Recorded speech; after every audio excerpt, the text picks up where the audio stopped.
Well, obviously was a proud moment for us. The fact that there was 12 teams, there's only 4 standing today, and we were one of the 4. We have the utmost respect for George Mason and the type of game that they play. We knew it was going to be an absolute battle, and then we stepped up, getting down. I think it was 8-2, and then we proved beyond a question of doubt that we belonged here, and we belonged where we were. So that was, I think, a great moment for our players and for our program in terms of where we have arrived to a certain extent. Key plays in the game, obviously.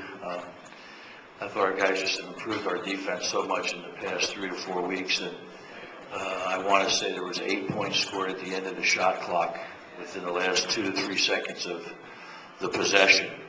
So you play 33, good seconds of basketball where any opponent has a tough time getting a shot, and then they score 8 points at the very end of the shot clock. And then the 3 at the end of the half when we went to double the ball, and there's 11 points. I thought a big turning point, obviously, was the pick and roll with Calvin Lee. I thought it was 51-48 at the time. I thought there was a step in. I thought it was a good bucket. We're going to foul line. It's a tied game. Instead, it was taken off, and they went down and hit a 3. So it was a 6-point swing when the game was on the line, and I thought we had executed pretty well. Our biggest flaw at the end was getting very anxious, and we shot the ball quickly. I've been asked the question a lot this weekend about, what took us so long to get here, kind of. And when you take a look at a freshman point guard, Brian Morris, 1 year, sat out for a year, Jarrell Smith sat out for a year, Robert Nolenko, Josh, Calvin Lee is a newcomer. 6 of our top 8 kids had never played 1 game together before in their lives. And playing the schedule we played early, such as Villanova, Penn State, NC State, I knew it was going to take a while, and made a commitment to go with some of the younger guys versus some of the older guys. But I thought it would pay dividends in the future, and I think we saw those dividends this weekend. When you take 6 guys that, again, have not played collectively together, to put all the pieces together is not that easy. But take our hats off to our guys because they did just a great job in this tournament. As I told these guys, they were kind of the talk of the tournament. And they should be very proud of that. They should feel, because they earned it in terms of the way they guarded, the way they defended. You could tell, though, it was game 3 for us, too. We looked a tad tired. The first few shots we took, I told our guys we had no energy in our first 3 or 4 shots. So from those guys to get to where they were when we were down 8-2 and just storm right back and have a 4-point lead with about 7 or 8 minutes to go, just a phenomenal accomplishment for our guys. Questions? Pat, what did they do defensively the last 4 or 5 minutes? You were penetrating in the good part of the second half. Brian and Troy were getting to the basket. Yeah. Well, again, we shot too many threes, in my opinion. We shot 20 threes. We had to get some shots up, and Josh, again, is a great 3-point shooter with great range. Those were key buckets, but primarily in the second half, we wanted to get the ball into the paint. We went to more of an open offense, running our sets and getting the 3-out-2 in, and we really hurt them early. We just kept beating them off the dribble. They made a good move. They went to the zone. Once they went to the zone, it wasn't so much that we didn't score out of it, per se, because we did get some good scores out of it, but it got us off our balance. So we had a great balance in those first 5 or 6 minutes, beating them off the dribble. They made a good move going zone. And then when they came back out of it, it became more of a basket-for-basket game. Our guys were a little betwixt and between about, can we beat them off the dribble as easily as we did in the beginning of the half, or do we need to continue to execute just what we're trying to get out of our sets? And that's where the inexperience kind of surfaces a little bit, and we took some quick shots at the end of the game. How tough was it not to capitalize on a couple of fast break opportunities? Second half, Rocky just misses Calvin for the alley. Yeah, well, those are tough plays. Jarrell had a breakaway, a wide-open breakaway laid up. We were a little hesitant on the Rocky Calvin breakaway. If you're a little bit more energy, that's a catch and a dunk, and enthusiasm from the bench moves you forward in terms of momentum. So, we had some great opportunities. There's no question. And the kids worked hard to create those opportunities. And tonight we didn't finish them as well the way we needed to win. And credit George Mason for finishing theirs.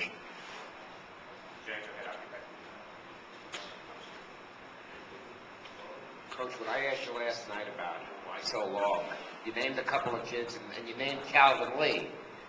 And I walked out going, who?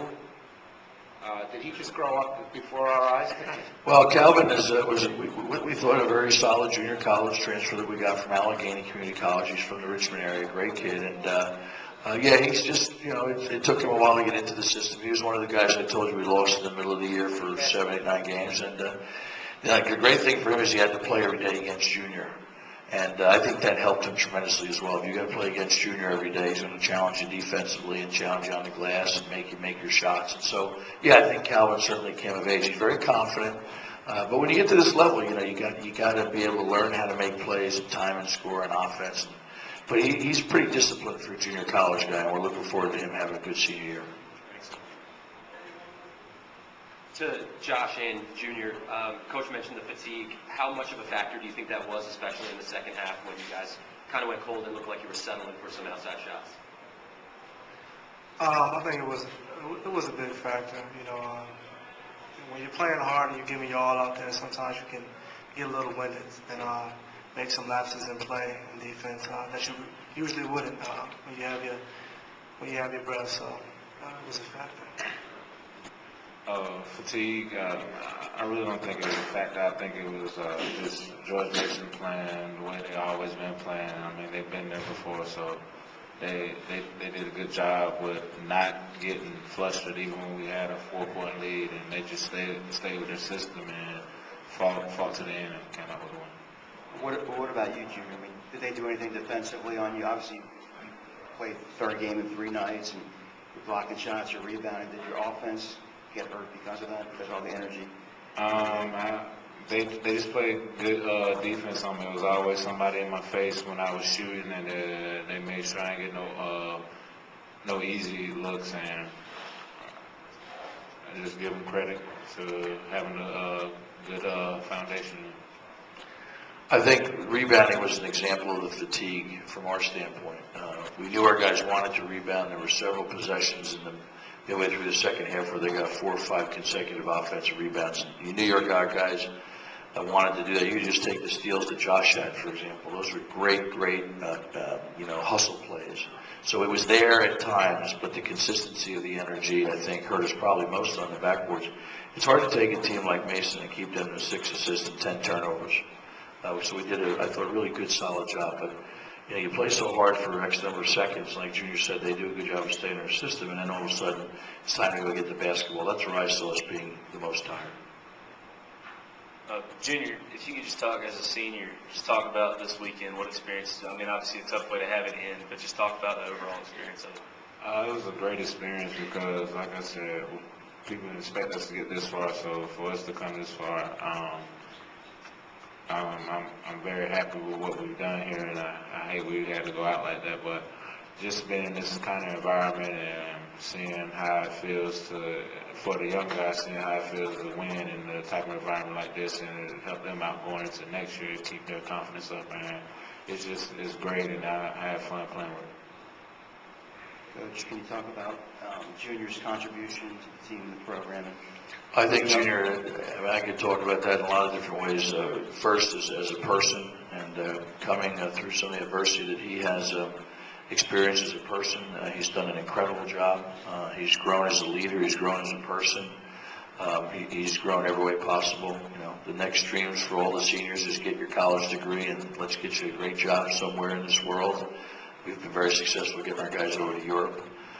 His impact, just has been really, really important. He was third team All-League. I thought he could have been second team All-League, but he has as many double-doubles as guys across this conference. So he's opened up a new world for himself, and the degree is the most important thing, and then move on basketball-wise. He's done a great job. How do you build on this now? Oh, this really is you guys have watched this over 5 years. This is a huge turning point for us. Like I said, 4 teams were standing, and this Towson team looked totally like they belonged here. There was nobody watching that game on TV that said, hey, these guys didn't belong here.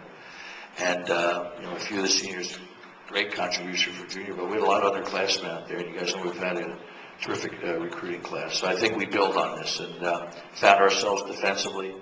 Got to clean up some things we're doing offensively. Got to have a great off season with the weights and things of that nature. But these kids will be very fired up now. This makes a big difference. Josh, you're a leader now next year, senior next year. What do you tell the new guys coming in, and what's going to be your role next year? How do you learn from this experience?